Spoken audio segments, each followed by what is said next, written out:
Hello, welcome to episode 65 of the Dash Force Free Amigos podcast. I'm Mark Mason, and I'm joined by my two fellow amigos, Joel Valenzuela. How are you? Hello. Excellent. And my other fellow amigo, Brian Mastermind. Oh, actually, hang on a second. That's not Brian. Who is that? Snuck in here. Did you get a haircut, Brian? I changed the little things around, a little bit different. Got rid of all the gats in the background. Yeah, moved places, changed my scenery a little. Yeah, just in, for those that don't know, awesome editor at dashforcenews.com, the #1 source for Dash News Online, funded by the blockchain. Kindly agreed to step in for Brian's place this week, so that's great. And our special guest of honor this week is Eugenia from Dash Venezuela. I hope I pronounced that okay. So, hola, ¿cómo estás? Hola a todos. Hello, everyone. Thank you so much for having me. Yeah, no problem. It's been a crazy year watching the whole project evolve, yes. Where now you have the most, what used to be someplace that a lot of people speculated about, but now is the #1 Dash project in the world. And it all started with something that you did about a year ago. Yes, that is so awesome and so mind-blowing. I can assure you, we didn't dream of this going so fast, but we are so proud and so happy and working really, really hard every day to keep it going, to keep it with the energy up, to keep getting the results. Are you happy with what you've achieved in 1 year? Is this where you thought you would be when you first started? No, I never dreamed it of being so successful in such short time. But now I believe we have like a better understanding of the potentiality of this project. And we have a lot of plans for the futures.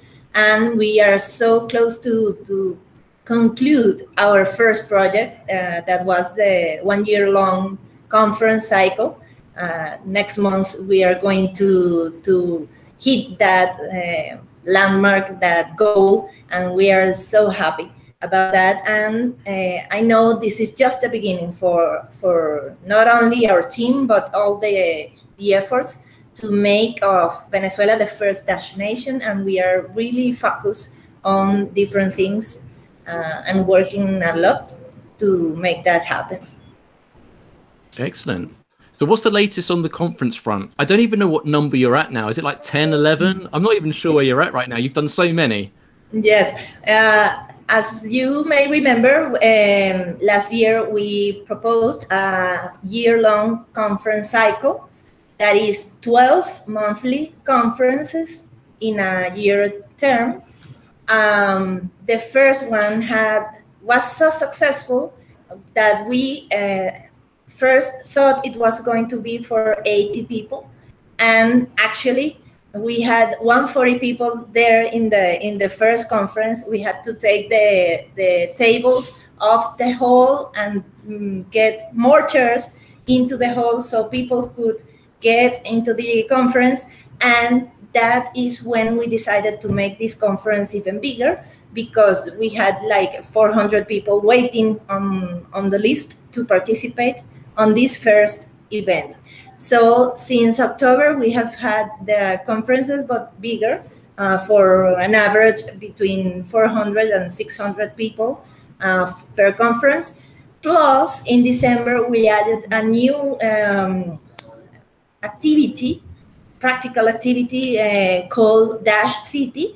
That is a entrepreneurs fair where merchants and entrepreneurs can actually sell their products and services using Dash for the people invited to the conference. And that has been a game changer, because makes people not only be or learn this from their minds, but have the experience, the real experience, and that makes them really understand how to use Dash in their daily lives as individuals, as entrepreneurs, and as merchants, and as companies also. So that has led to a lot of businesses, companies universities even, who are approaching us to learn from us how to use Dash and other cryptocurrencies to solve a lot of problems we have in Venezuela.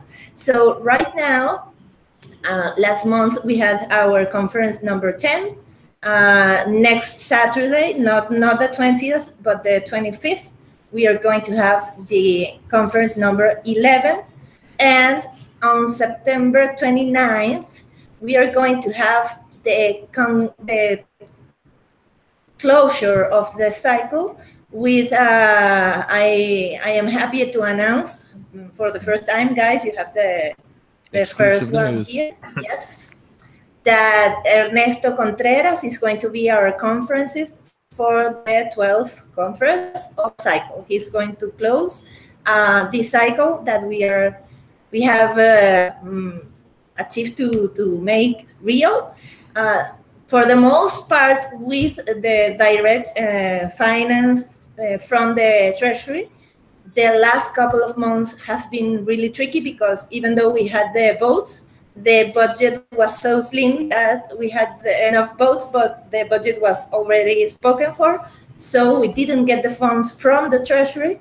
And even though we didn't get it, people just donated from a few doves. From there were donations bigger, and even people started to contact with us to lend us Dash, because they say your work is too much important to stop because of the budget problem we have right now. So we are so close to fulfilling that first dream, and we couldn't be happier about it.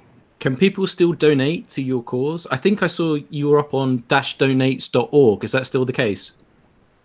That is one crowdfunding for the communities that I will tell you about, the communities, the allied communities of Dash Venezuela in a bit.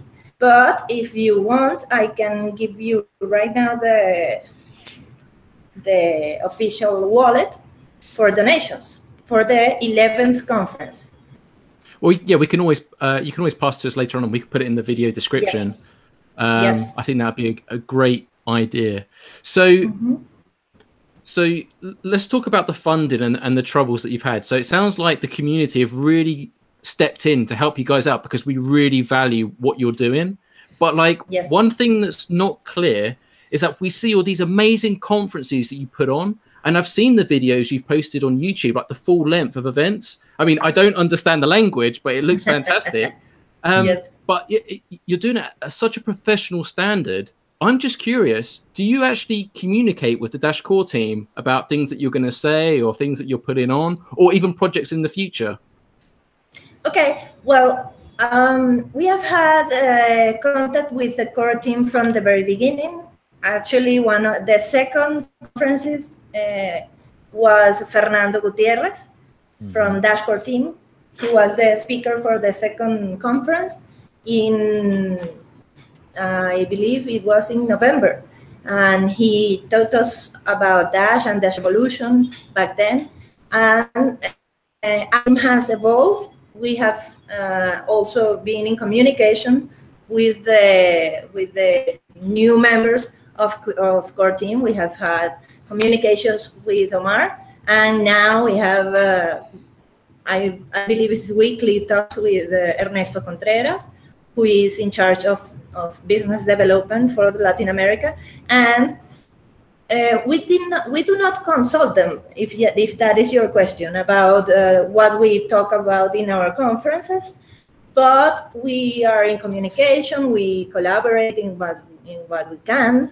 And for example, Dash core team development for Android, Samuel Barbosa was here in Venezuela last February. He was our speaker for that conference. And I mean, we are in communication and we are collaborating, and we have some plans to keep doing that in the future. Excellent.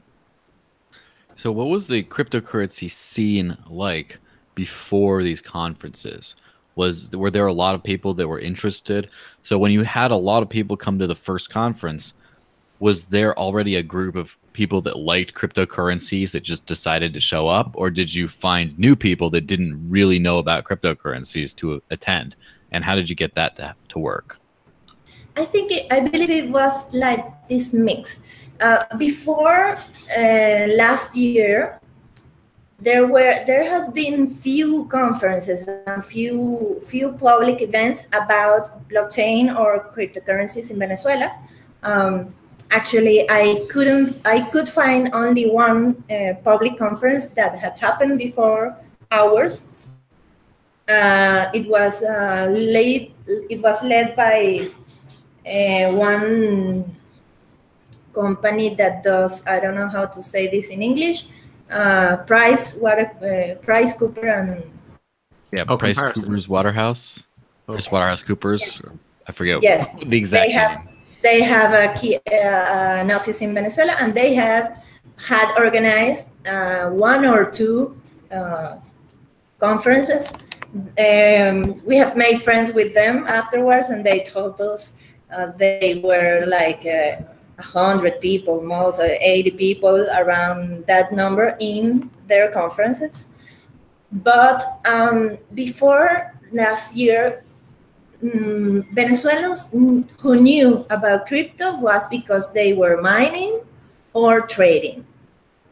Okay, and it was like this loud secret. I mean, people didn't talk about it openly, but you knew it was going on.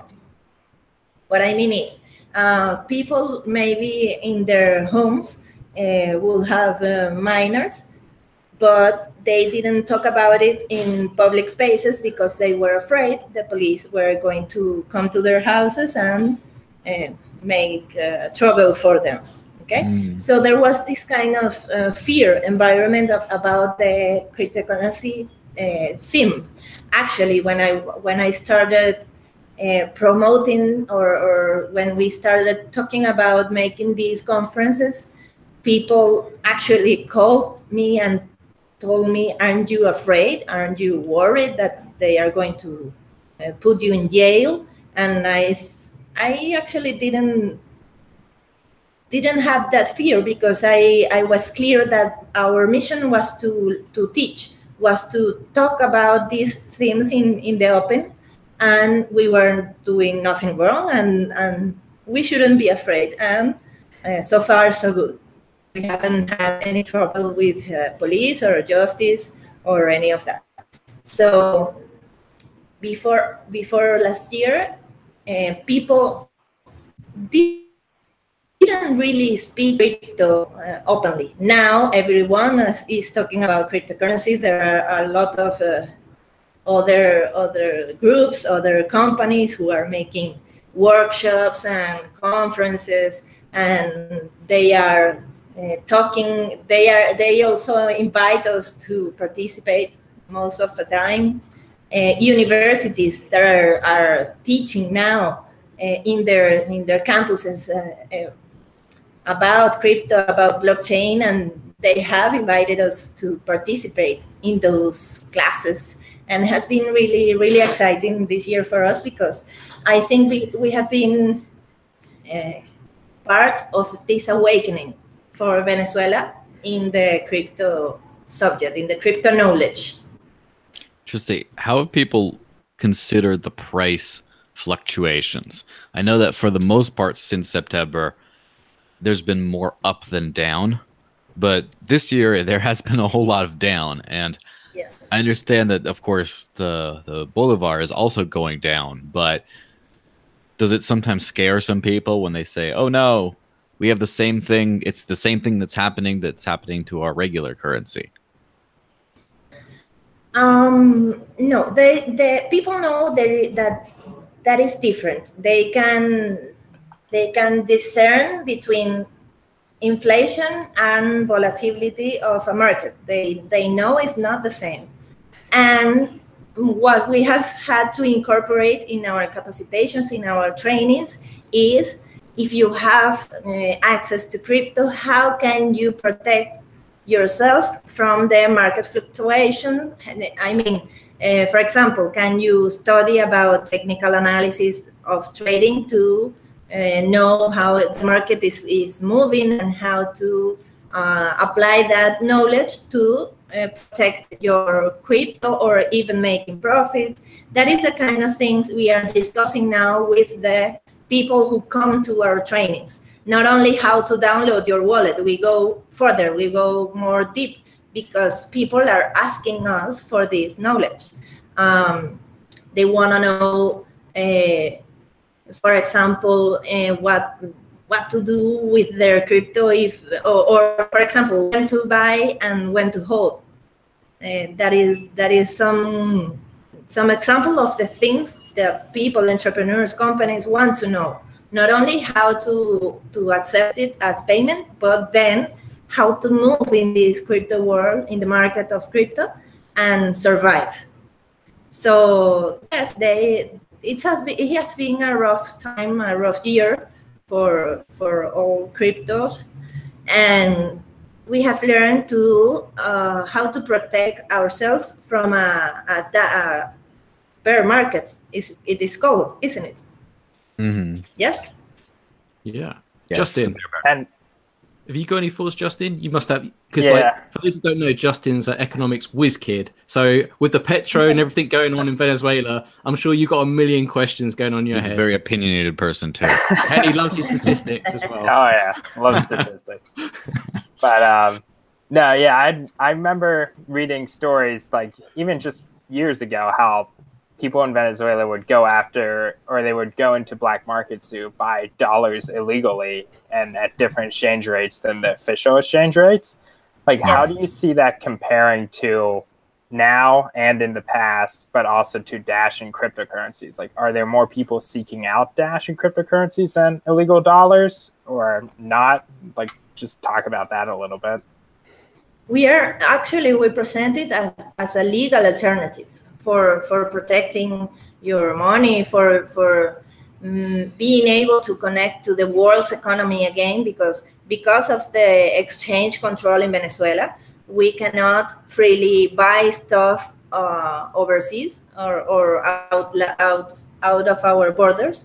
So we present, we, Dash Venezuela, in our trainings and in our conferences, we present Dash and other cryptocurrencies as a legal way to overcome economic barriers, because that is the truth.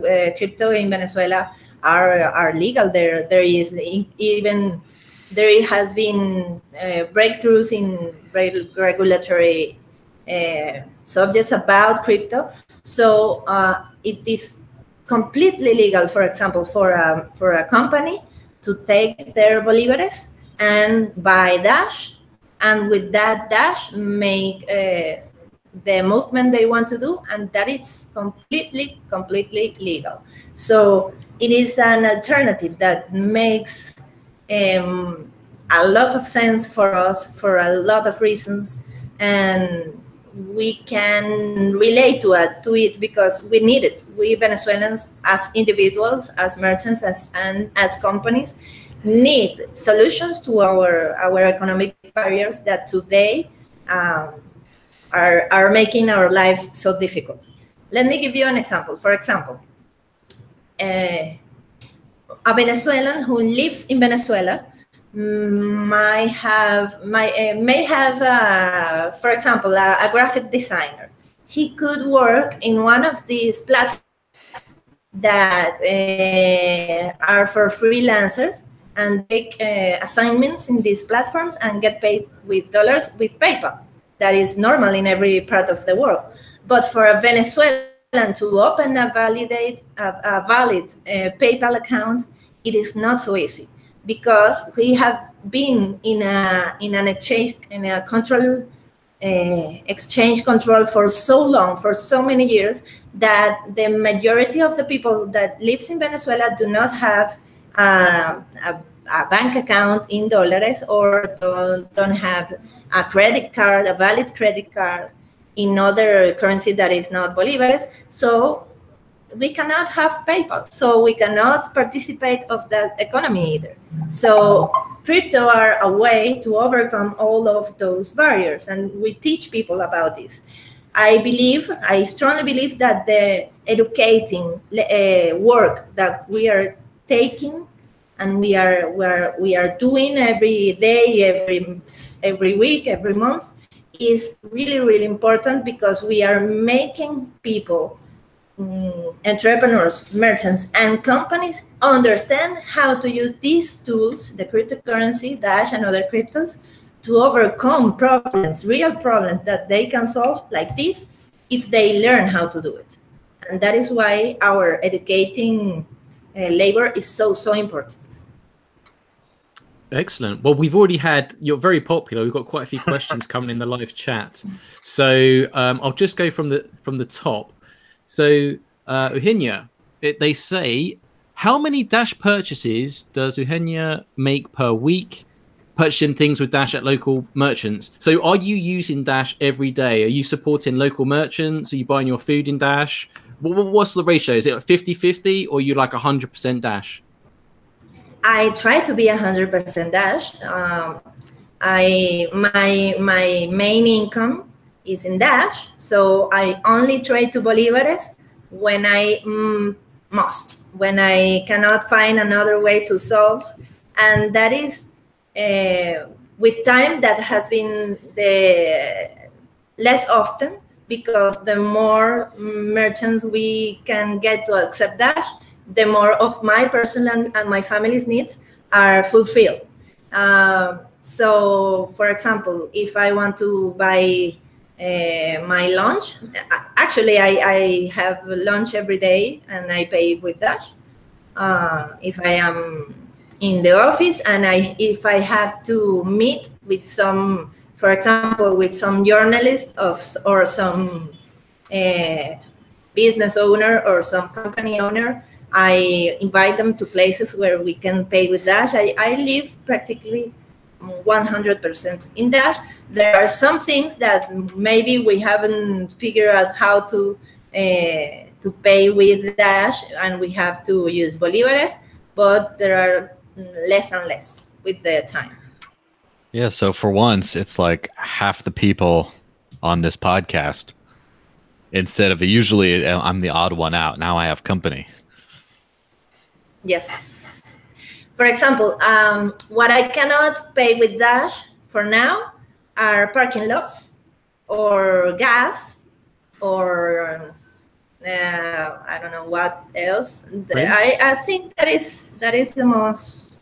Is property? Can you pay rent with property, or is that obviously like government taxes and stuff? It's a bit more difficult. But actually, there has begun to. I mean, there are realtors that are already writing property contracts and using cryptocurrency in the contract. They are writing down that the business is done with cryptocurrency. That is going well. There was big news this week, well, in the Western world about Venezuela anyway, saying there's a big push. The government's really pushing the petro. Has that had any impact on you? Do you see any obstacles or roadblocks in the future? Or do you just think this is just a propaganda attempt and it's going to fall on its face again?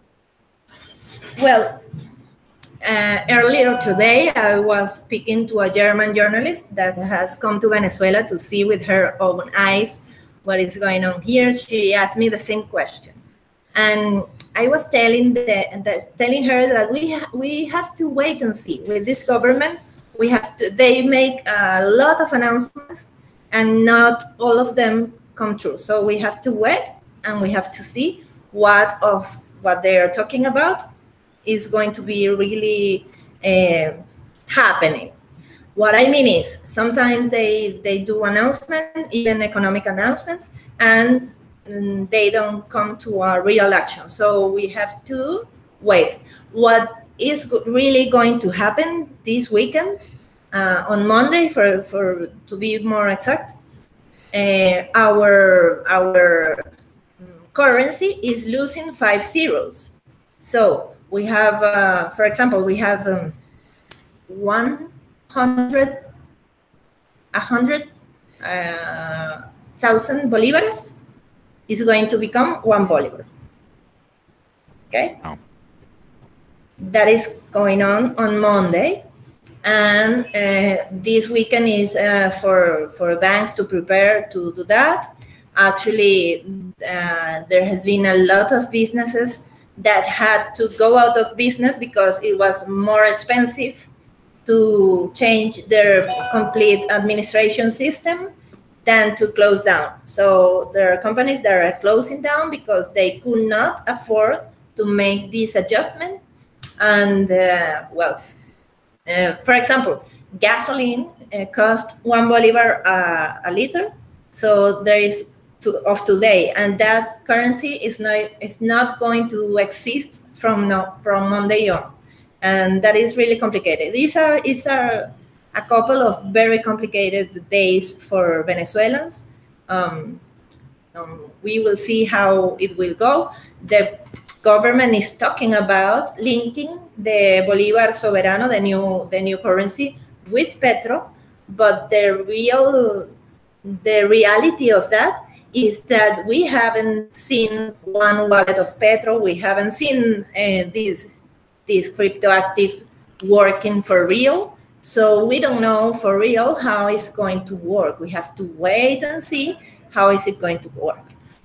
On the bright side, I believe it is really good that government is talking about cryptocurrency because right now every Venezuelan has at least one heard the word cryptocurrency. It's not as new to Venezuelan as it was last year. So even, I don't know, even the girl that fills my car with gasoline every day, she knows there is something called cryptocurrency. She may not understand it right now, but she has heard of it. So that is good because that awakens the curiosity of the Venezuelan, and people want to learn about this. And I have like a follow-up question off of that, and kind of relates to a question someone asked in the chat group just about how most people buy Dash. And so I know there's a lot of talk in the US where there could possibly be a central bank cryptocurrency, quote unquote, and that would just allow people to easily move between the central bank cryptocurrency and more private cryptocurrencies such as Dash. Can you see that happening with the Petro? And if not, like, how do people buy Dash right now? Okay, there are actually several exchanges in Venezuela that accept bolivares for Dash. And if not, yes, no, there is no problem right now to take your bolivares and buy Dash. Okay. You just have to learn how to use the platform. We don't know in the future, of course, what the government will say, but I think the blockchain is not so easily to be controlled. So it's going to be not so easy to control the massive use of crypto in Venezuela, because it has already begun, and Venezuelans have this spirit, like entrepreneurial spirit. We are, even though we are on a crisis, in a ugly crisis, we have this positive attitude about things, and we are really, we like to experiment, and we like technology. So people really quickly learn how to use the wallet, and that is so easy that people cannot even believe it. So I believe if you have an alternative that is better, that is easier to use, that is cheaper to use than other financial alternatives, there is no question about it. The people are going to prefer that. Interesting. So someone came up to you and said, like, wow, this Dash sounds amazing. How should I get it? From what I've heard on my side is that Crypto Buyer is the most popular exchange. So that's like my go-to source. But I mean, what do you recommend to people that come up to you? Yes, we try not to recommend one or another. We always tell people that there are options and they should investigate their options and make a choice with which one they feel more comfortable. I think there is like a choice for everyone. For example, I love Colibit. Is my favorite platform. It's so friendly. I love it. But maybe some other people that are more pro than me in trading, they find it oversimplified and they don't like it, so they prefer other kinds of platforms like maybe CryptoLifeX, and so it's a matter of preference. So we give people all of the options and tell them how every option works, and people just choose the one they like. So we have Crypto Buyer, we have Crypto Way, Colibit is having some trouble with the license from the government, but it's an option. It's a really good option for me. It's my favorite. I mean, in our trainings, we give people choices and they can choose whatever they want. I'm just curious. So one more question, lads, and then you could jump in and ask as many questions as you want. So Yes. I'm just thinking back to when we had Alejandro on and Lorenzo on the other week. And I remember Alejandro was saying that electricity, not just the petrol, but electricity is super, super cheap. Now, earlier on, you mentioned Dash mining. So I'm just curious, like, how big is the Dash mining community in Venezuela? Because if the electricity is super cheap, now I know Dash is not as profitable as it's been in the past when it comes to mining, but I mean, that's got to be quite attractive even for external people. Like, you know, I don't know about Bitmain, but I mean, looking into the country, if it's that super cheap, just look at the gasoline in the live chat. People doing equations already, breaking down how cheap it is and how many liters they can buy per Dash. So, like, yes, is the Dash mining community big there? Or do people are they secretive about it? They are still secretive. It is hard to know a number, but what I can tell you is that the interest of Venezuelans about mining, about trading, and about adopting cryptocurrencies has gone from here to here. It has really made people want to learn about all of these things. And there is people mining. Of course, the electricity is nearly zero, so it is really easy to mine any cryptocurrency here. Of course, there are some other risks that you wouldn't have in other countries, and those risks are related to the not the government, because the government has never given a direct order to go after miners, but there are some corrupt policemen who have gone after people that are mining, and they are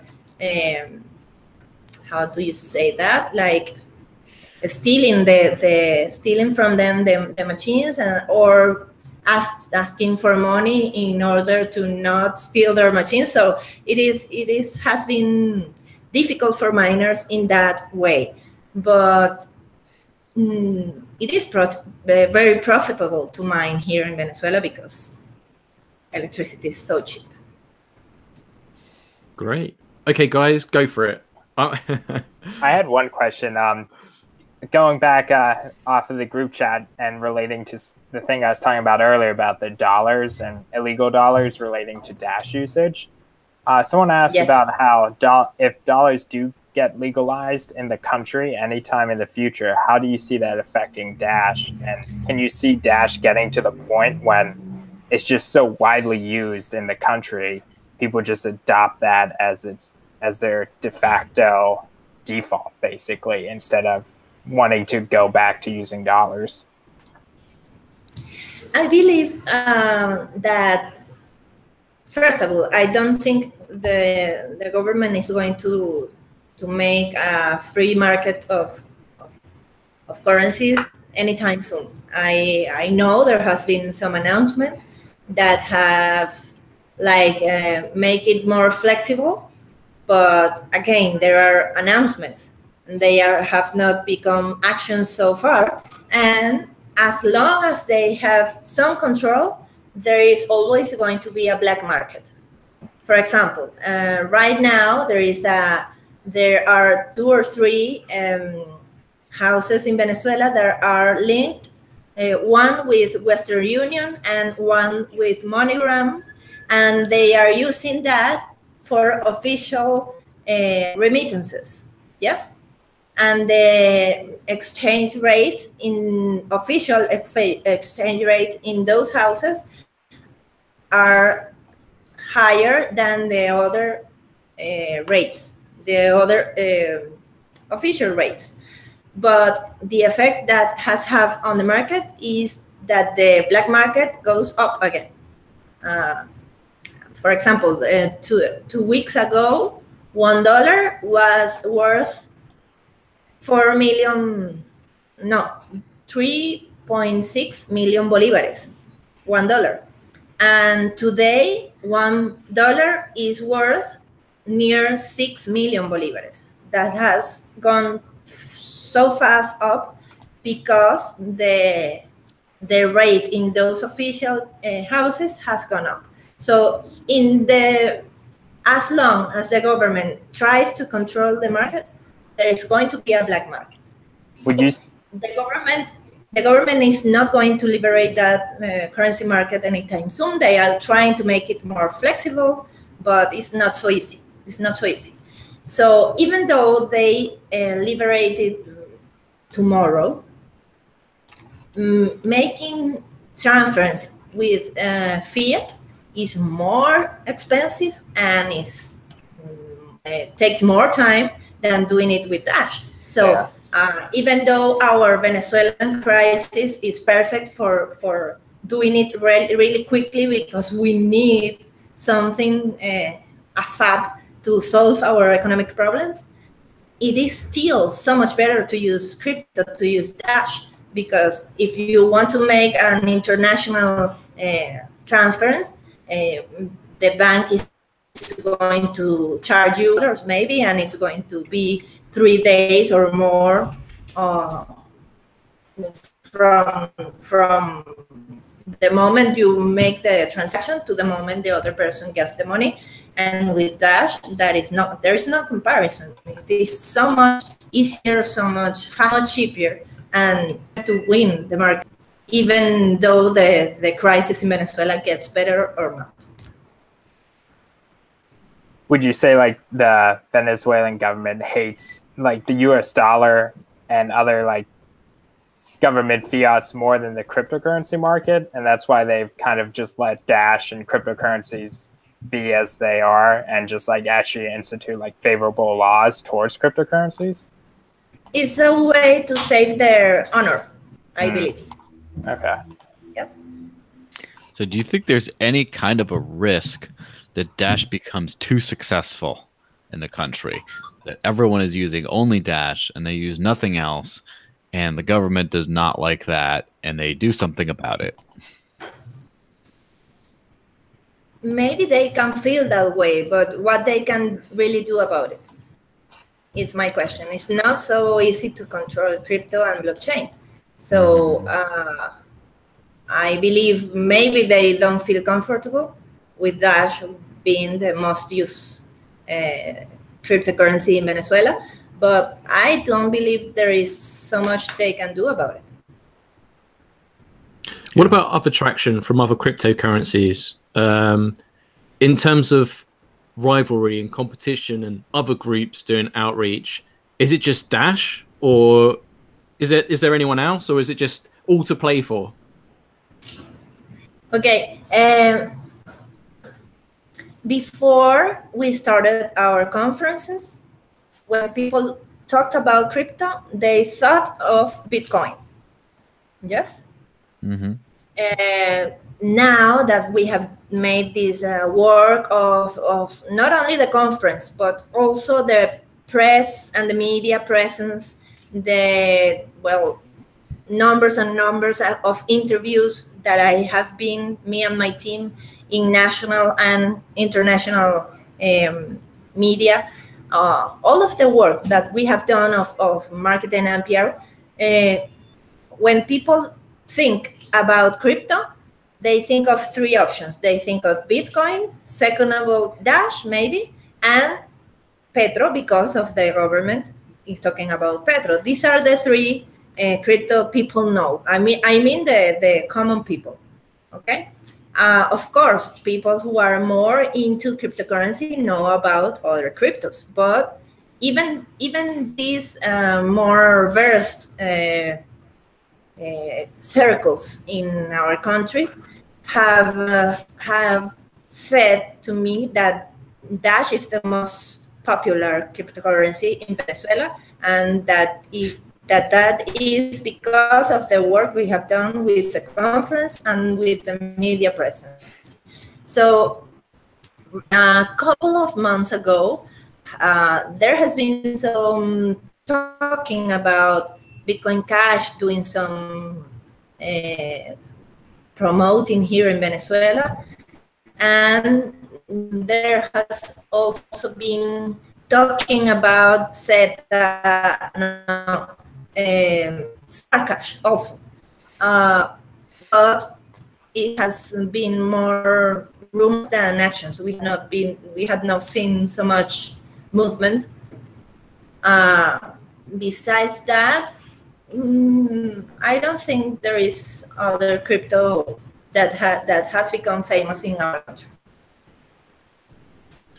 Interesting. Yeah, because my only real insight to what's happening on the ground was Rodrigo's fantastic 30-minute documentary, which really was quite an eye-opener. And the only other cryptocurrency that kind of got a look in was Bitcoin Cash, but they were just saying that's kind of more donation-based to help people out, not as opposed to, you know, building consumerism, merchants, you know, showing people what it is. It was kind of more of a humanitarian effort, I guess, than you know, putting boots on the ground and starting a movement.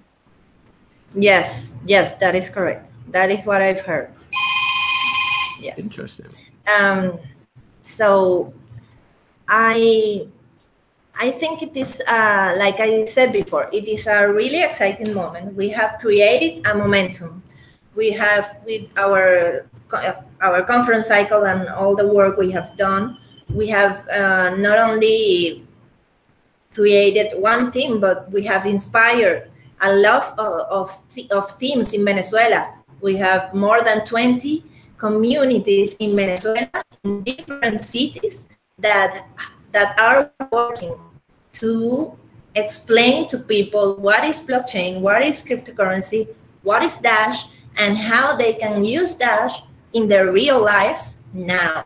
And that is really, really exciting.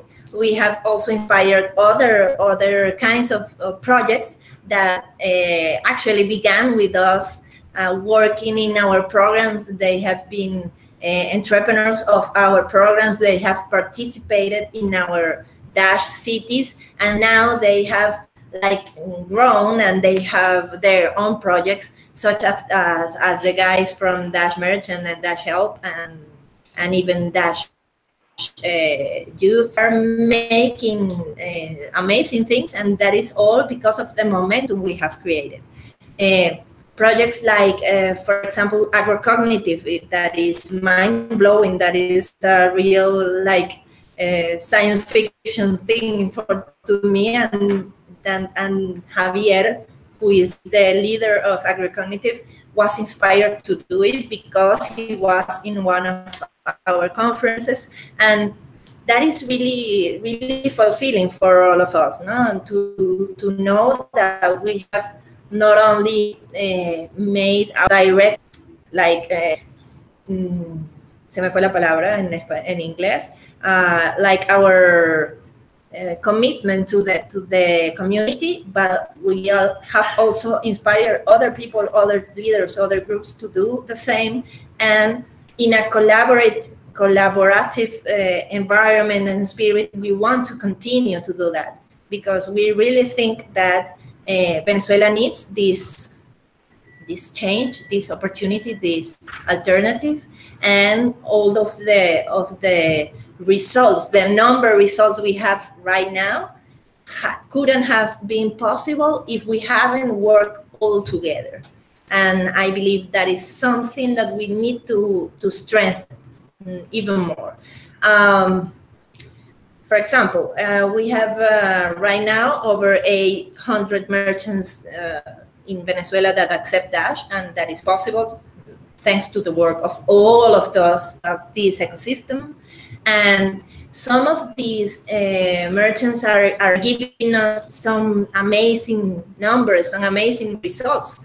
For example, there is this apparel and clothing store called Illegal that they have told us that the 15% of their sales are in Dash. Wow. 15% of their sales are being made with Dash right now.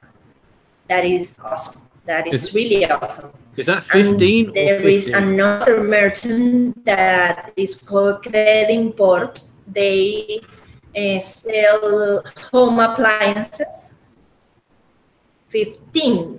Yes. 15. Okay, cool. They're 14, 13, 14. Yes. And Credimport. Just wait a little bit. It'll be 50 before you know it. Oh, yes. Okay. We all hope for that.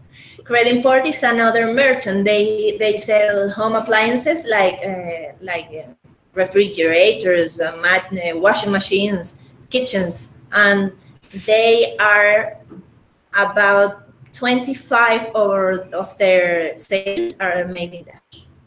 Wow. 25%.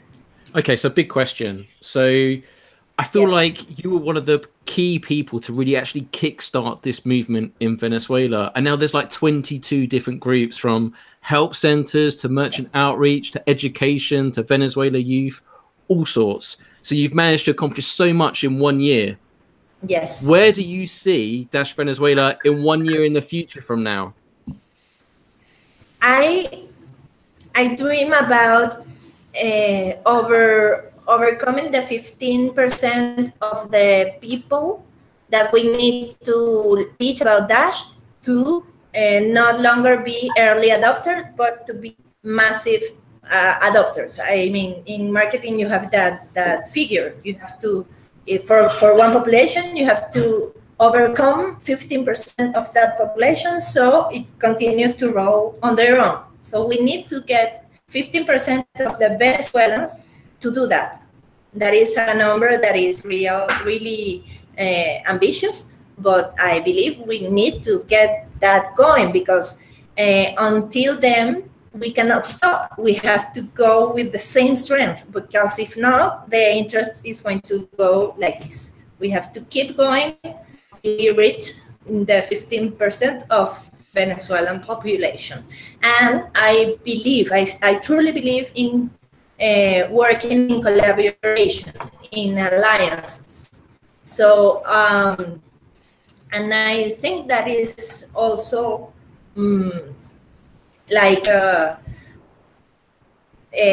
with contact with the blockchain mindset. You know what I mean? Collaborative, open source, everyone decentralized, everyone giving to the net and receiving some also in return. And we need to keep this going. We need to work together. We need to work in alliance. I have, like I told you, we are going to have our 12th conference, and in that moment, we are going to announce what are our plans for the rest of and for the next year. But I can tell you guys first-handed that we are not stopping, because if we stop now, we would have lost all of the work last year. We have to keep going. Where do you get your inspiration, your motivation from? Like, I want to understand you. Like, why Dash? What made you like into cryptocurrency to begin with? Yeah, like why Dash? Because like you kind of kickstarted this in a lot of ways. So like, what made you flick that switch and just say like, right, I'm doing this. I'm determined. I want to succeed. Something must have happened. Like, what's the story here? The story is this. I will tell you. When I got married, like 3 years ago, and I thought about having kids in Venezuela, I really was bummed down because I thought Venezuela was a place without hope, without opportunities for me and my family. So as many Venezuelans, I tried to live abroad. I went to Buenos Aires, Argentina, and I lived there for a little under a year. And it was a learning experience in everywhere, in a lot of ways. And what happened to me there is that I got sick. I got really sick, and I had to return to Venezuela because I wasn't able to work there. So I wasn't able to make a living there. So I had to return, and I found myself in a country that was so much worse than I let it a year ago. Yes. Mm-hmm. So when I left, it was bad. When I returned, it was so much worse. But I didn't have the opportunity to live again, and I didn't want to live again. It was another mentality. So I decided, if I am not going to live, I want to help. I want to help out to make this better. Because if I am going to stay and my family is going to start here in this country, I want to help as much as I can. So I started to investigate. I am a psychologist, and I have experience with training of entrepreneurs for many years now. And I started to investigate how to help entrepreneurs who live in Venezuela to have a better life, a life with their talents and their capacities. Yes. So I started to investigate. One of the options I stumbled upon was freelancing.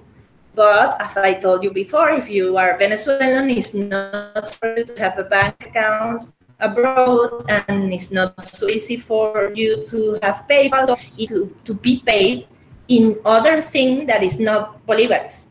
And that led me to keep investigating. And I remember something called Bitcoin of some years ago. And I didn't pay attention to Bitcoin because I thought it was like a university project or something like that. And I didn't investigate further until early 2017. And I started investigating. And in my investigation, I found Amanda B. Johnson's show.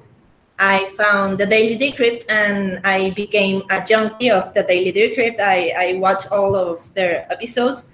And when I saw the first episode about Dash, I just fell in love. It was a first sight love. And the reason why I fell in love with Dash was it was just different than the other cryptos. It had this quality. It had not only the DAO, the decentralized autonomous organization, the treasury system, that I thought it was genius because it was like some futuristic way of making decisions in an organization. It was really cool to me.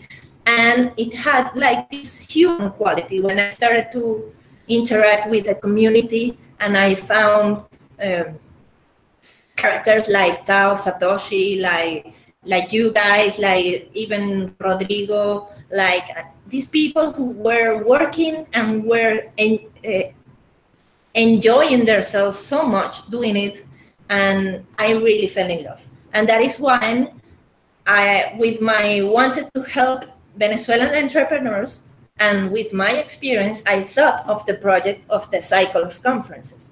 And I thought it was a real good opportunity to help Venezuelans to have a better life. When I started to meet a lot of entrepreneurs from business entrepreneurs and also social entrepreneurs. And these people were trying to make it work in this country, in this economy, and they had so many challenges and so many barriers, and they found in Dash a way to overcome these barriers. I can tell you some examples, like this sushi restaurant that they were ready to shut down their store and make their luggage and go out of Venezuela like I did. And when they started to use Dash, they decided to stay and to stay open in business. And that is just great. Also, we have people in our team that, for example, there is this family. They are two professionals, mom and dad, and they both had jobs. And even though they both had jobs and they both were professionals, the money wasn't enough for them to feed their families because they earn in bolívares. And so mommy and daddy wouldn't have supper so the children could eat. And that went on for several months until they started to work with us. So Dash is definitely a way to change people's life also. It's not only a cryptocurrency, it's not only a project, it's not only, business operation. It's so much more than that. Wow, that's very heart-touching stuff. So I see now why you're so determined and so passionate about Dash. You want this to succeed. You've put your reputation on the line. I guess you're very similar to us in a way, because like we've kind of gone out, we've been evangelical about Dash, saying it as like now we've got to see it through, we've got to see it succeed. And you've grown, not just yourself, but your team, and just inspired other groups within Venezuela to spawn up as well. And it just, we're now seeing new proposals come in as well. Right, Joel, Justin, I know we've had lots of questions in the live chat. I think I've been hogging it quite a bit. So let me just jump in, point out, make a comment rather than a question. Right now, Discover Dash lists 909 Dash accepting businesses in Venezuela. Remember when we started reading these articles about, oh, we got 100 there, oh, we got 500, like that was just like a month ago, and now it's 909. I remember. Actually, I'm gonna do a quick search on exactly. Yes, so like I remember when we did it's hard to remember now, but there was before we changed the website, there was a previous version of the Discover Dash website. And when I migrated all those merchants over, I think there was something like 639 in February of this year. Now we're over, what was it, Joel? It's like 2,250 something. Yes, almost 2,300. Wow. Globally. Yeah. But back in June of 2017, we were very proud that we had 100 Dash accepting businesses around the world listed. Now, in April of this year, May, June, July, August, under 4 months ago, we had 1,000 Dash accepting businesses in the world. Now, in 4 months, that is just Venezuela. Yes, that is awesome. That is really awesome. I am so happy to hear that. And a question going off of that, too, from the live chat as well. Do you find more people in Venezuela using Dash? Are they merchants that get income from Dash, buying from other merchants, or are people buying Dash specifically just to buy from these merchants because it's easier than other currencies and cryptocurrencies? I believe there is a market of miners in Venezuela. I mean, there are entire families who have their main income is from mining, so they surely find it easier to change their other crypto to Dash and buy things with Dash in the merchants that going through all the I get my crypto, then I start with all the problems that we have to use bolivars. I think that there is like a located market right there. Or, one of the things we want to focus on now, that are coming to this moment, is to help Venezuelans earn. In that they have to take their into Dash because are not enough to eat, but to teach a lot of people to get their incomes directly in Dash through freelancing, through remittances, through other kinds of activities that make them have their income directly in crypto, so they can use the merchants, and that it becomes an environment of using Dash every day. That is what we want to achieve. Yeah, so if there's any employees of businesses that accept Dash today, they could theoretically be paid in Dash and then go spend it somewhere else. And especially if you have a small business that just has about one person working there, then that's all theirs to then spend at other places. Of course, they would probably in the short term want to spend bolívares instead, because they want to get rid of those and hold on to the Dash that's going to go up in value. Yes. Awesome. Right.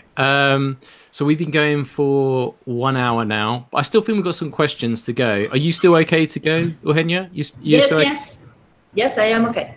Excellent. So I apologize to those in the live chat. I know the connection's been a bit choppy on and off, but I think the connection's okay now. I think if it gets a bit iffy again, we can just turn off the camera on Eugenia's side and hopefully the sound will be a bit better.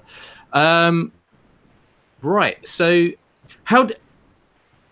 in these conference events that you put on, you work with the other 22 groups within Venezuela, but how often do you actually speak to Dash Merchant, Dash Help, Dash Text? I know they're the same people, but there are many, many different groups. Do you get together once a week?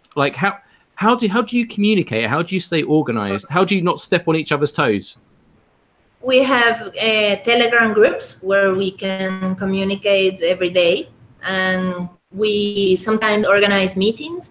There is a meeting that goes on once a month in Caracas that is called Satoshi Tuesdays. That is not organized by us, but we are always invited, and then we encounter all of the members of the ecosystem here in Caracas. We try to make hangouts, for example, with the groups of the once a week if we can, if not with less, with little frequency. But we are always in connection through Telegram. Through Telegram, we have this group, and we are trying to alienate our actions every time. Excellent. Guys, any more questions from the live chat you want to get in there? I had one, not necessarily from the live chat, but just going back to merchants and the Dash cities. Just I just find that fascinating, just how it seems to have grown over time. How has that grown? Have you reached out to more merchants, or have more merchants just found you and said, "Hey, I want to come here and sell my products for Dash"? Actually, they come to us in a great deal. They contact us through the social media, through email, in our conferences. They try to reach out because they want to learn. Of course, there's also a work of getting them to come to our conferences. We try to invite people who are decision makers in companies or in merchants associations or companies associations. So it's we are doing, but really we don't have to convince them. They come to us and they want to learn. They are really eager to learn. Are you part of the conversations? I've just seen someone allude to, I don't think we can discuss that, but everyone's excited within the community about a big key player in terms of the fast food world in Venezuela. And I know there's business development talks going on right now. I don't want to say what that brand is, but if I do a yeah, like, that'll probably give you a good idea. I don't know what chicken is in Spanish, but yeah, that might give you a clue. But I mean, that's absolutely huge. And by no means, that's not the first fast food franchise, because Subway, I think, was one of the most popular tweets that had gone out. I mean, that had over 300 likes and about 200 retweets just because of Subway. But they're franchise owners, so they're like individual. That's on a per place individual basis, right? Where so the chicken place, sorry, they let out the bag there. Not that I think everyone knows anyway. That's going to be nationwide. So I mean, this, hopefully, fingers crossed, I think they're trialing things out, and I think we'll learn more about Monday, Tuesday. But conversations like that are great, but there's the ecosystem of it as well. It's not just the merchants themselves accepting Dash, it's actually getting them to pay or give the opportunity for their employees to earn Dash as well. So you have a fully rounded ecosystem. So you don't just have to buy it, you can earn it. That is the idea, that companies have Dash, they pay their employees in Dash, and freelancers can learn how to earn in Dash. People of Venezuelans who live abroad can learn how to send Dash home, and that is there are a lot of that we have to make happen. So the Dash ecosystem goes like this: that there are no barriers; that it goes with this flow. Excellent. Wow. So, guys, you're a bit quiet, so I'm just going to keep freestyling. No, that's all right. I just find it. I just find it fascinating because you've done so much, and there's so many operations there. So I know you was mentioning it before about like. Let me just cut you off because you talk too much, which is kind of our fault. But one thing that people have been asking is sort of the elephant in the room is, how long do you expect to be able to continue operating like this without treasury funding?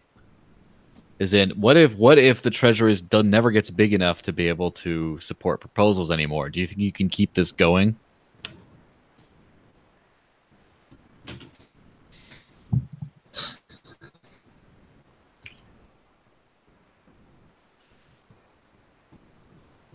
Well, I really hope price goes up and we have room again for everyone.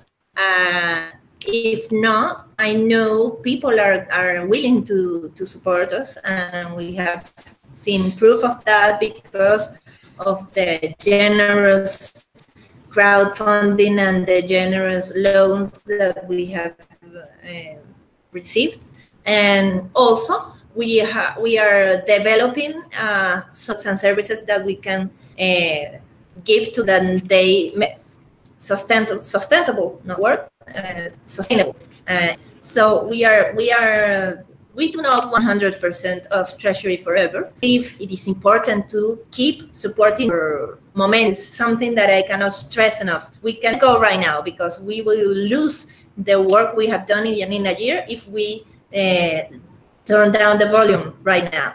We can make it differently because now we are famous enough in Venezuela to make it differently, but we cannot stop. We have to keep going. So, of course, we are aware that the treasury has problems, and we want to make other fundraising or maybe business model that make us sustainable, but we keep going with the work. Excellent. Kind of to follow up on that, just like at what point do you, because like they talk about in like early adoption as crypto is, it needs to get like an S curve, just so you need to like cross that initial hump to where everyone just starts adopting it because other people are adopting it. How close do you think we are to like that phase in Venezuela? Or how close do you think Dash is to that phase in Venezuela?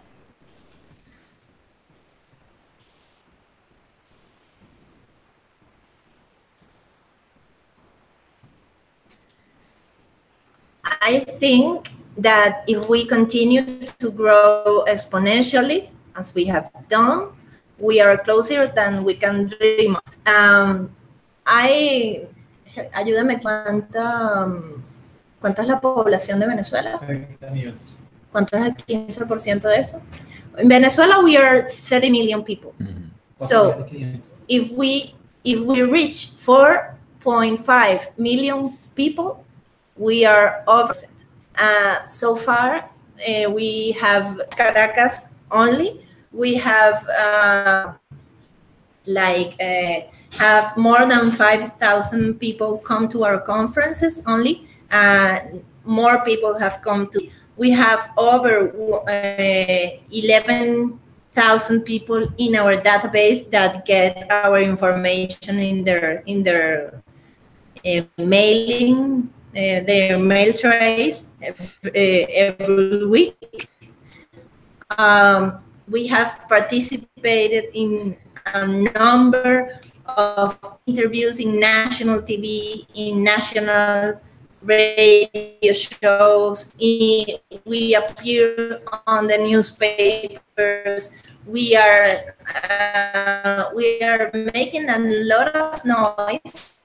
Only I am talking about Caracas without taking into account the work of the other more than 20 communities in the country. So I believe we have to keep going to get to that 4.5 million Venezuelans using Dash, so we can move from early adopters to start working to the mass. Okay, so there was a bit of lag there, so I think we've just caught up. So if there was a pause on your side, it was just because there was a delay in the audio, so it's just finished. Yes, we can hear you. It just there was a little bit of a disconnect. Yeah, don't worry. We wasn't while drinking water. I saw the water like this, and you just threw it. Very impressive. Okay. That's very impressive. Yeah. Ventriloquism also. Okay, so I think we should think about wrapping up. But Eugenia, is there anyone that you would like to thank, or is there anything that you would like to plug, or any announcements that you'd like to make before we wrap up and finish? Yes, of course. I want to thank all the masternode owners because they have consistently support the work we have been doing here in Venezuela. Some of them especially are paying a lot of attention to our work. Like, for example, Tao Satoshi, who was the first one to ever interview me. And he was the first one to ever declare to the world that he believed in our project. And that has been really, really important to us. Dash for News has always been there for us also, reporting every step we take, and that has been of great not only help, but also it has been nice to know that people are watching what we are doing, and that they believe in the work. Some masternodes like Deep Blue, like Edward Stover, like for example. There are other more than have been always there for us. Dance for Distribution is one of them. The core team, Dash core team, has been in communication with us and with an open attitude to support each other in this way. Of course, Amanda B. Johnson she has been an inspiration for all of this to happen. and Dash Caracas Venezuela team. They are, if you think I am passionate about this, you have to see my team. They are just crazy passionate about the work that we are doing, and they deserve the success, and they deserve the support that we are getting. And I want to thank everyone in the community that have not only support us, but also given us advice and given us like suggestions in what to get on and how to correct some things. There's been a lot of all over the world for this to happen, and I am thrilled really about this. Excellent. Wow. That was a great speech. No, you're absolutely right. This is one of the stellar things about the Dash community. We always altcoins in here. Well, I mean, like we're always quite well known. Oh yeah, apart from that, yeah. Poor choice of words to that. But like we've always been known to have an open, friendly community, and the fact that we kind of opened you with open arms, and just you've achieved so much in the last year, it's been a pleasure to have you on the show, and it's been incredibly informative and insightful as well. And I very much look forward to the future. I feel like this is only just the beginning, so I'm sure there's still much more to come. So thank you for coming on the podcast, and hopefully it won't be the last time. Hopefully, and also hopefully someday we will meet in person anywhere in the world, and that will be an honor to meet you guys. Thank you very much for having me on the podcast. Yeah, no problem. Yeah, anytime. Excellent. Okay, Joel, you know what to do. Take us out, my friend. Or mi amigo, I should say. Well, if you enjoyed this podcast and you like audio versions, Mark gets up early on a Saturday, or not that early, whatever, and puts together a post with that has this podcast with all the audio links to it. So then you can iTunes, Stitcher, whatever else, it's all in there. And also, yeah, he's staying very dashy at the moment. Anyway, so after this, we usually do something we colloquially call the after party, which is kind of like this, except there's 10 people, not 4, and we just talk about whatever. It's in the Dash Nation Discord channel. Dashchat.org gets you there, and then you just start asking about the after party. If you're cool, which, you know, some of you might be, I'm holding out hope, then you might get in there and just chat. Sometimes you get to talk for up till the wee hours of the morning. So make sure you do that. Make sure you stay dashy, although you cannot stay nearly as dashy as Mark. He's yeah. The name's taken already. Sorry, guys. Yes, he's squatting on Evolution usernames. What if I got that, Mark? What if I got that before you, and you're just like, oh no, stay dashy's taken. There'd be hell to pay. That'd be very naughty of you, Joel. Yeah, they would have to make a movie about it. I'd be trying to request funding from everyone. Mark, did you check out my earrings? Yeah, I noticed. Yes, I've been watching. Yeah, I thought you had like a next with the Dash logo on as well. Yes, very dashy. Yes. I'm liking it. There you go. So I'm guessing that's from a Dash merchant as well. That's great. So that's good. You need to rep your colors, people. So, you know, be proud. You know. Also, I'm going to end this one with a teaser. I have a project I'm working on to help get more funding into the various Venezuelan projects. And I'll have more details on that soon. Bum, bum, bum. Okay, that sounds very good. Yeah. And Eugenia's very kindly just sent me the Dash wallet address to send donations to the Dash Venezuela project. So I will add that in the video description after we wrap up. Thank you. Not a problem. So that was episode 65 of the Dash Force Free Amigos podcast. Thank you to Eugenia for coming on the show. Thank you very much. Yay. Yay. Okay, and thank you to everyone that's contributed in the live chat. You've been great tonight. So there's some great questions coming in. So thank you for joining us. Have a fantastic weekend. Stay positive, stay humble, but most importantly, stay dashy. Have a good weekend, everyone. Bye-bye. Yeah. Bye.